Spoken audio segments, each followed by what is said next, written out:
का एंड कर रहे थे, प्रजामंडल पढ़ रहे थे, कौन कौन से थे। मैं एक बार फिर रिवीजन करा दूं, जो कल लास्ट में पढ़े थे उनका रिवीजन करवा देता हूं। मैंने एक तो सारे प्रजामंडलों के सन बताए थे कल आपको।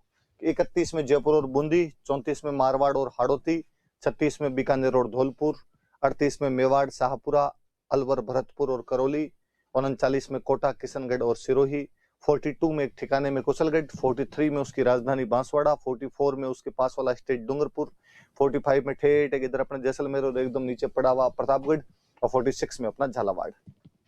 आप भी प्लीज इन सन को याद करने की कोशिश करें। ये सन वगैरह यदि याद हो जाते हैं तो घटनाएं याद करने में सरलता होती है। जैसे मुझे याद है एग्जैक्टली वैसे याद करें। मैं बाकायदा जब ऑफलाइन क्लास होती है तब तो बच्चों को क्लास में खड़े कर करके आधे पौन घंटे तक यही मशक्कत करवा के उनको याद करवाते हैं। आपके साथ चूंकि मैं ये तो नहीं करवा सकता, पर मैं उम्मीद जताता हूं कि आप भी वैसे ही याद करने की कोशिश करेंगे और घर पे बैठ के भी उनको वैसे ही पढ़ेंगे। कल हमने कौन कौन से प्रजामंडल पढ़े थे उनको देख लेते हैं। अलवर से शुरू किए थे हमने पढ़ा था कि अलवर की स्थापना जो थी वो तो 1938 के अंदर अलवर की स्थापना हो गई थी। पंडित हरिनारायण जी शर्मा इसके वो प्रजामंडल के संस्थापक थे। हरिनारायण जी शर्मा हालांकि प्रजामंडल से पहले भी कई संस्थाएं बना चुके थे, जैसे कि वो एक अनटचेबिलिटी के लिए एक संस्था बनाते हैं, उसको रिमूव करने के लिए अस्पृश्यता निवारण संघ, सफाई कर्मचारियों की समस्या के लिए बनाते हैं वाल्मीकि संघ, ट्राइबल्स की प्रॉब्लम्स के लिए बनाते हैं आदिवासी संघ। उन्होंने ऐसी कई संस्थाएं बनाई थी। अलवर प्रजामंडल का जो पहला अधिवेशन था वो 1944 में हुआ था और उसके अध्यक्ष हुआ करते थे भवानी शंकर शर्मा।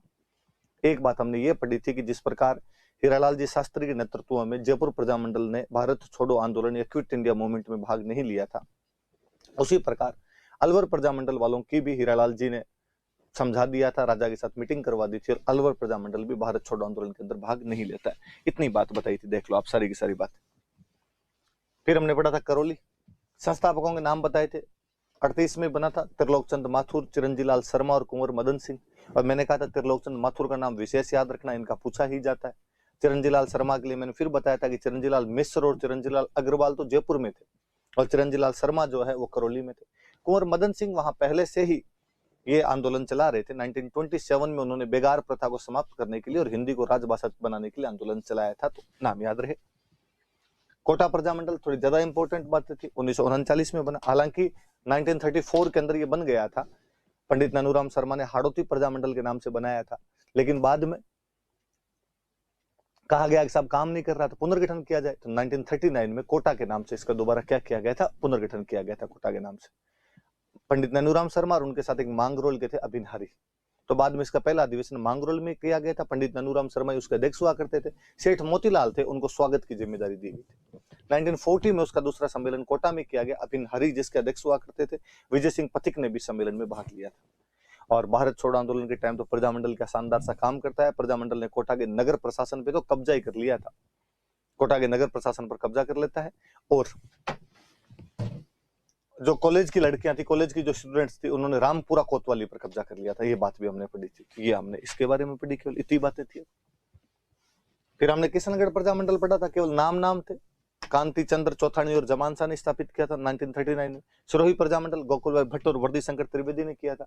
दो बातें याद रखने वाली थी, एक तो प्रजामंडल बना कहां पे था, तो प्रजामंडल बना था बॉम्बे में। और एक ये पढ़ा था कि जो गोकुल भाई भट्ट है उनको हम राजस्थान का गांधी के नाम से जानते हैं।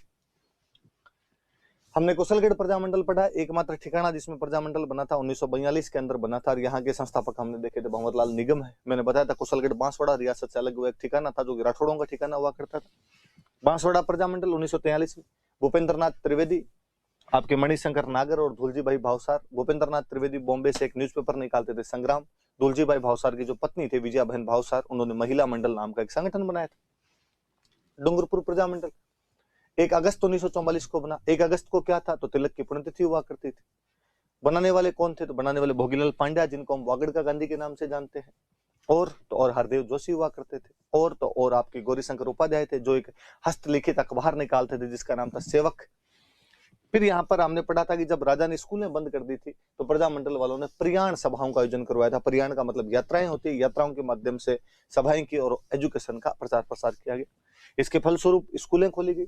ऐसे एक रास्तापाल नाम के गांव में स्कूल थी, जहां पर जो रियासत के सैनिक थे स्कूल बंद करवाने के लिए गए और अध्यापक नाना भाई ने स्कूल बंद करने से जब मना किया तो उनको गोली मार दी गई। एक अन्य अध्यापक सेंगा भाई को वाहन के पीछे बांध के घसीटा गया। तो एक 13 वर्षीय भील बालिका कालीबाई जो थी वो उनको काट देती है, हंसिया से उस रस्सी को काट देती है, उस भील बालिका को गोली मार दी गई। 19 जून 1947 की घटना है। इन दोनों की, नाना भाई और काली बाई की, डूंगरपुर के पास गैप सागर के तट पर मूर्तियां लगी हुई है और काली बाई के नाम से बालिका शिक्षा के क्षेत्र में पुरस्कार दिया जाता है। पुनावाड़ा कांड हुआ मई 1947 में। शिवराम भील इसके अंदर अध्यापक थे, घायल हो गए थे। 1945 में 2 प्रजामंडल बने, जैसलमेर और प्रतापगढ़। हम देख रहे थे कि सागरमल गोपा ने यहाँ राजनीतिक जागृति की शुरुआत की थी। बाद में सागरमल गोपा गिरफ्तार कर लिए गए थे। मीठालाल व्यास जोधपुर में प्रजामंडल की स्थापना करते हैं। रघुनाथ सिंह ने यहाँ पे माहेश्वरी नवयुवक मंडल बनाया था, वही रघुनाथ सिंह है जिनको गिरफ्तार करने पे सागरमल गोपा बुक लिखते हैं, रघुनाथ सिंह का मुकदमा। मीठालाल व्यास ने जयनारायण व्यास के साथ मिलकर यहाँ पर एक रैली की थी। सागरमल गोपा भी जयनारायण व्यास को, जवाहरलाल नेहरू को और शेख अब्दुल्ला को अपने अत्याचारों की, जो भी उन पर अत्याचार जेल में होते थे, उनकी सूचनाएं टाइम टू टाइम दिया करते थे। और जैसलमेर में एक समाचार पत्र निकला करता था जिसका नाम था विजय, 1920 में निकलना शुरू हुआ था। प्रतापगढ़ में ठक्कर बापा, अमृतलाल पायक और चुनीलाल प्रभाकर प्रजामंडल बनाने वाले थे। ठक्कर बापा एक बड़े आदिवासी नेता थे, इनकी प्रेरणा से प्रजामंडल बना था। सबसे लास्ट में झालावाड़ के अंदर बना था। पंडित ननूराम शर्मा पत्थरों के व्यवसाय के सिलसिले में झालावाड़ जाया करते थे, उनकी वजह से राजनीतिक चेतना आई थी। मांगीलाल भव्य ने प्रजामंडल बनाया था। हालांकि झालावाड़ के राजा हरिश्चंद्र बहुत भले आदमी थे, उन्होंने अपने नेतृत्व में उत्तरदायी सरकार की स्थापना कर दी थी। एच के मंगलानी कहते हैं कि झालावाड़ के राजा का एक कदम अभूतपूर्व था, प्रगतिवादी कदम था। ये सारे प्रजामंडल हमने पढ़े थे। आज हम एक नया टॉपिक पढ़ेंगे।